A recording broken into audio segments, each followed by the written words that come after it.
रानीबाजार आमचाइबो स्रां सालनि खर लाहार पार्टी मंगो थैका 7 बेटेलियन सपन कुमार मुगदार मंगै खरकसा सेंक्रा बिनि कामी कमलपुर बाइथांनि जरावो सुपाय जम्पुइजला टीएसआर केम्पो डिउटी खलाइबि तंमाने आसालो बाइगो खलाइबै डिउटी पाइबै आगरतला फाइमा लामाबो खोंसा स्कुटी मालखंबाय थुताइ लाइमाने यागुलो बसाक दे राखा अ पार्टीमा कक्तमा माने हरबोथाने बिरिन्दिया रक पार्टीमा थाइबो थांगै बनजीबि साखामनगो तलां थांका आरो सागनाय कलनाय रक बन थैकाखाने साखलाइब्रिका बिनि थैमाने गुबुनि कक्तमा साइमाना बागै ताबुक नाइसेरै तंगो पुलिस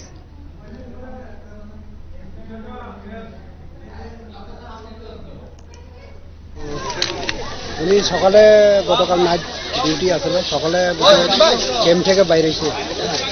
ক্যাম্প থেকে বোধহয় বাড়ি আসার অতীতে আইসে মনে হয় এখানে একটা বাইক লইয়া ওই রানীবাজার বিসি সামনে একটা স্কুটির লগে সোজাসুজি ধাক্কা হয়েছে এর মধ্যে রাস্তা পড়ে গেছে এখানে ইনজুর্ড হয়েছে এরপরে ওনাকে রানীবাজার হসপিটাল নিয়ে এরপরে জিবিতে রেফার করা হয়েছে এখানে নেওয়ার পর তাকে মৃত্যু বলে ঘোষণা করা হয়। আগামী দিন তার পরিবারে কি সাহায্য করবেন আপনারা? S per rule government rule আছে এভাবে সাহায্য পাইব এটা সরকারের রুল আছে আর কেউ যদি সরকারি চাকরিকালীন যদি মারা যায় যে বেনিফিটগুলো আছে সব পাইবে। Thank you sir.